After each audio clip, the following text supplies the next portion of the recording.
first presentation is from Eclipse Metal, and it's Carl Popol, the Executive Chairman, who'll be telling us all about the Iwatut project. Thanks so much. Over to you, Carl. Thank you. Thank you very much. And welcome to Eclipse Metal's presentation, where the thrill of discovery converges with the promise of prosperity.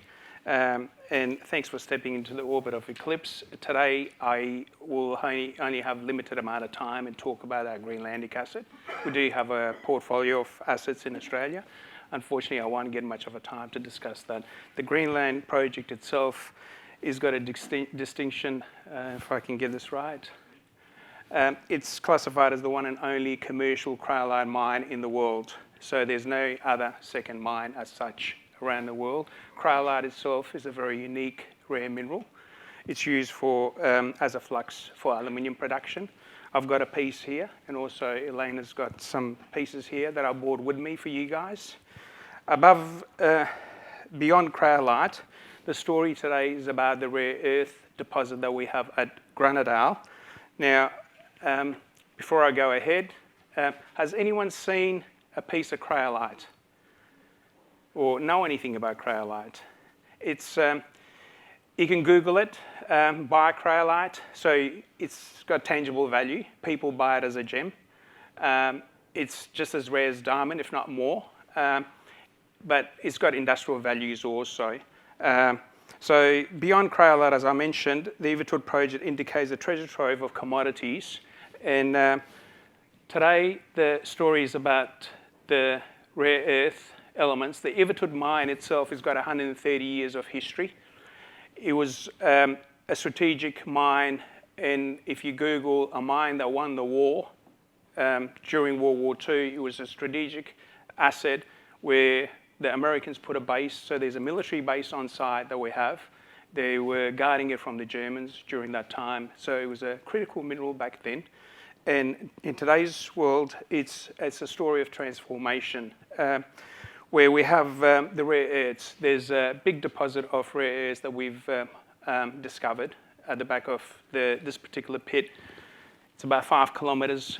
As you can see, it will come up on the actual video soon. The actual rare earth deposit is from surface, from 0 meters. It's 3 kilometers by 800 meters, the carbonatite footprint. It's a ferrocarbonate, and as you can see, those hills, that's all mineralized and rare earths, and we've done analytical. The results speaks for itself. And we haven't done deep drilling. The drilling that we've got is up to about 15 meters, so trenching and drilling from the surface. The resource is pretty much every single drill hole has ended up in mineralization. So the surface is fully mineralized from there. It's a ferrocarbonate. There's a lot of academic writing about this particular project. We have a good relationship with St Andrews University and also the Oslo University, working very closely with us to develop this project and bring it to fruition and understand the criticality of critical metals and minerals in this particular geological environment. We have infrastructure, we have port facilities. As you can see, the roads are all established. We've got access to most of those dwellings to utilize it for our mining. And Iwatut itself is in South Greenland, which is the warmest part of Greenland. So that's another advantage also. You can actually mine 12 months around. Maybe not exploration during the winter times, but mining, yes, you can. So there's a lot of pluses with this particular project. Eclipse itself, we're a small company, and we've been around for over a decade. We have a portfolio of various different sort of assets in Australia, uranium, manganese, and also copper. But the Greenlandic asset is our main story today. Unfortunately, because of time, some of that actual slides I'll just flick through.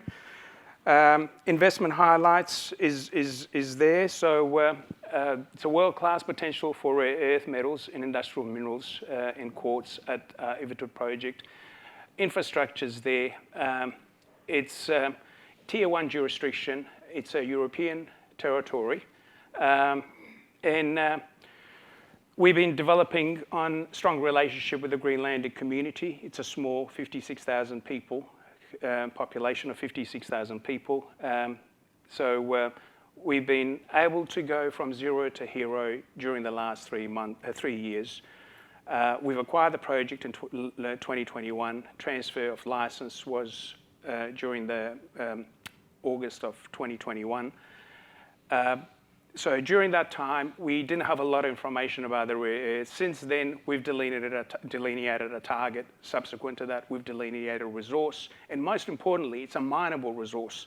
So a rule of thumb in this exploration industry is that out of 1,000, you'll probably get one that will be a mineable resource. You get a lot of targets, you get a lot of resources, but only one will be a mineable. But in this scenario, not only the actual rare earths, why Greenland? Greenland is a very attractive place, 26% corporate tax rate, established mining operations, especially on our Ivitut project. It's got 130 years of history.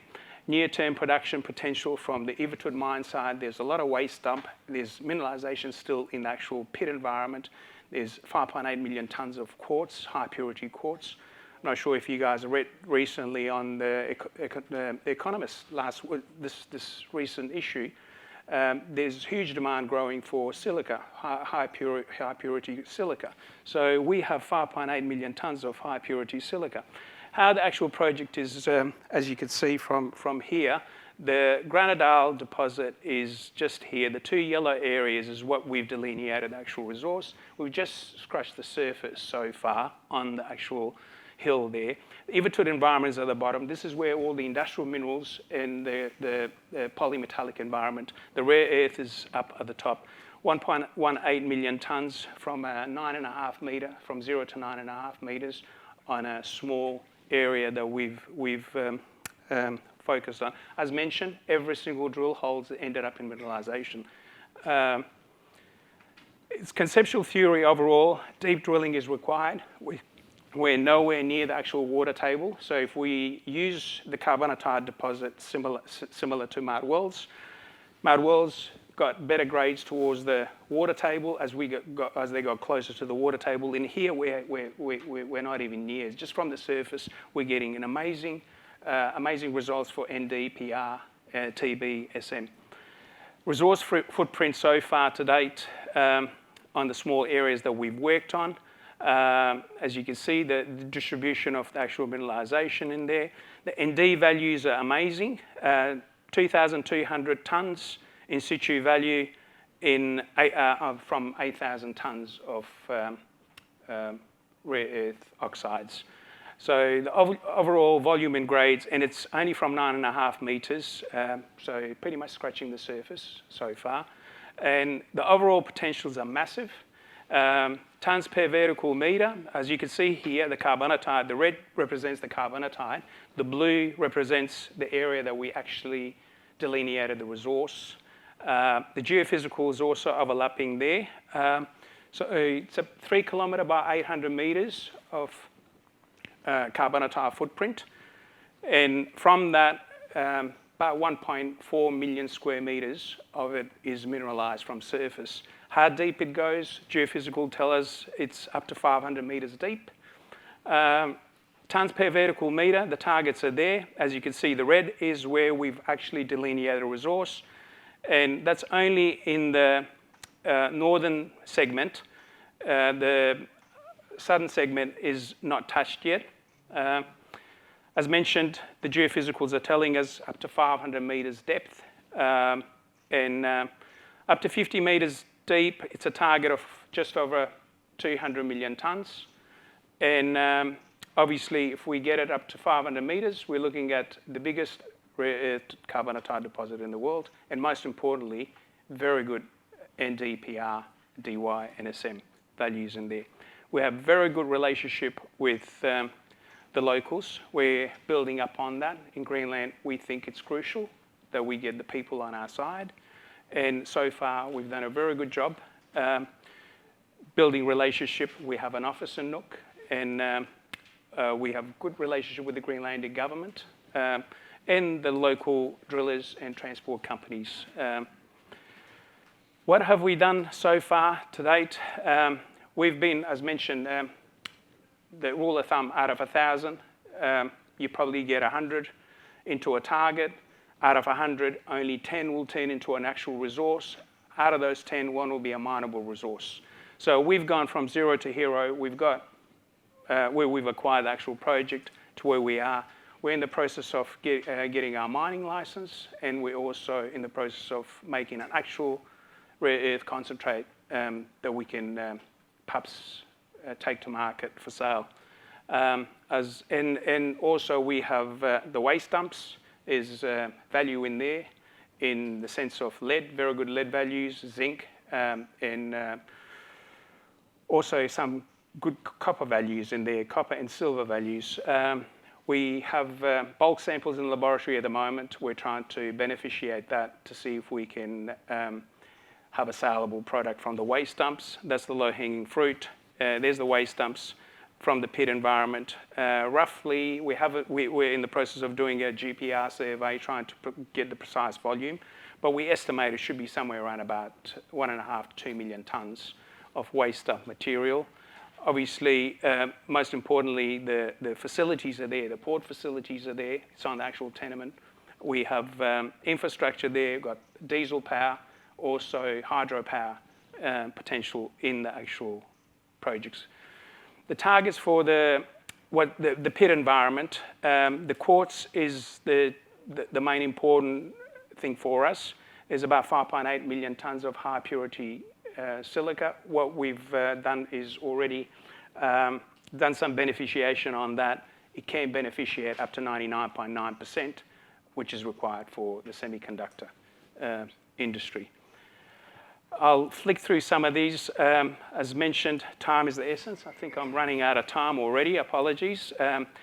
The Critical Raw Material Act, we're members of the European Raw Material Alliance Group as of last year, and they're hoping to assist with development of this strategic assets. Furthermore, I won't go into the background of the actual rare earths or what rare earths are, but as you probably heard, it's quite important to have projects that are viable. So overall, what we've got planned, we've got a lot planned, lots in the pipeline. Tune in to Eclipse.